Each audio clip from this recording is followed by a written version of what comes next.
Well, I want to ask you a question. If you have an interest in journalism, mystery, action, you need a book, well, I'm going to tell you which one to get. Joining us now is author John Roche, who's the author of a book called Bronx Bound. And if you wonder what Bronx Bound is all about, you're going to find out right now. John, good to have you. Same. Good to We've been be talking here with like you, we've Daren. known each other for years, right? Exactly.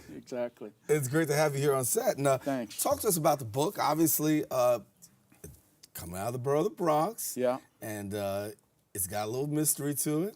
Yeah, it's. I'd say it's a crime novel or a mystery. It takes place in 1988. There's a reporter, Matt Brady, who is working for a fictional weekly newspaper, the Bronx Ledger. He gets a call to go out in the cold to cover what he thinks is going to be a run-of-the-mill murder, and he ends up knowing the corpse, who is a enigmatic figure from the neighborhood where they both grew up, and it turns out that the story that the police are telling isn't exactly what Matt is finding out, and then Matt Brady, the reporter, gets sucked into the story himself, and then madness ensues for another 250 pages. Yeah. 250 pages worth of madness. Yeah. Where did the idea come from?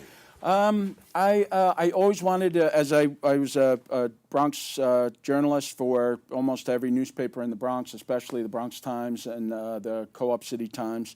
I always wanted to write a book about the Bronx that I knew, that most of us know that we grew up here. There were a lot of stereotypes about the Bronx, but I wanted to write a love letter to the Bronx, warts and all. About what it was like to live here, the various neighborhoods, the relationships that form differently in the Bronx. And I just like the idea of a mystery, a puzzle, putting the pieces together, and just started writing it, and it came out.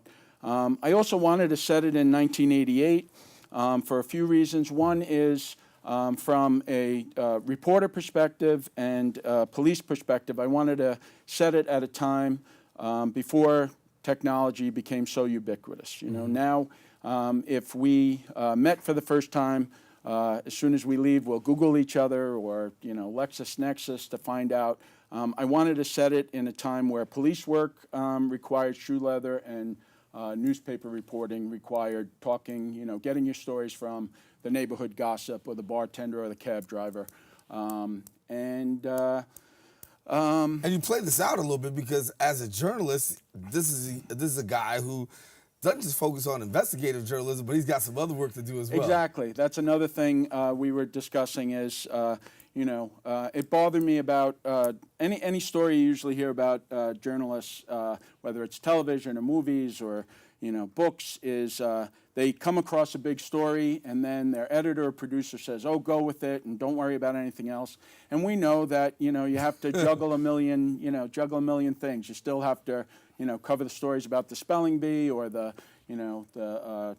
school getting a check, and so I like that idea of as a journalist, especially in the Bronx and working for weeklies, it was always a matter of, for me, I always felt like that the guy that was keeping all the plates spinning on Ed Sullivan, maybe a little older than us, but so he has to, while he's working on this to find out what's going on with this murder case, when he gets sucked into it, he still has to juggle all his other stories for the Bronx Weekly. So I always like to ask this question: Yeah. What is it that you want people to take away after they read your book? Yeah, I hope that it's a compelling story. I never thought that writing journalism and writing fiction were the same, and some people would say that the lines are blurred more than ever, I hope that they get a sense of the Bronx as it was in 1988 and as I think it is still, as this vibrant community. I also hope that it's an entertaining read. I hope it's a page-turner. The other thing is I've traveled around, promoting the book, and as you know, I don't know if if you're born and raised in Paducah, Kentucky, and somebody asks you, where you're from, and you say Paducah, Kentucky, the conversation stops there. You know, if somebody says, where are you from? You say the Bronx. You know, it's a conversation starter. So that's really exciting. You know, people, if they're not from the Bronx, their grandmother is, their uncle is, their cousin is. So I hope that people are intrigued by it and, read it through the end. It's not just about the mystery for me. I look at the Bronx as a character in this book, and I really enjoy it when people come up and say, there's a blend of real places and fictional places. I love it when people come up to me and say, oh, I remember, hey, their first kiss was, at the grotto at St. Lucy's. We used to go there every Saturday, or, Orchard Beach, or, some of the bars, Rhoda's or different things. So before we leave, tell people, where can they pick up the book and where can they get it? Yeah, it's at, I am in talks with the Lit Bar, the new, finally getting a bookstore back in the Bronx. Hopefully it'll be there. Amazon, certainly. Barnes & Noble, certainly. And my website, which is johnrocheauthor.com. But online is probably the best way until Lit Bar comes and, get it in person. Well, congratulations. Thanks so much, How long Daren. did it take you to get the book going?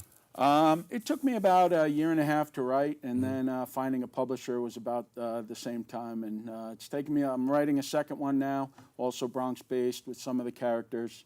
So that's taken a little longer, sophomore slump, I guess. Sophomore jinx? Yeah. It's all right. All right. Well, good to have you. Yeah, great to be here, Daren. All right, good to have you. Now, listen, if you're from Paducah, Kentucky, don't send me any emails. That was just a joke. We're just joking, all right? Listen, taking a quick break. We'll be back with more show coming up.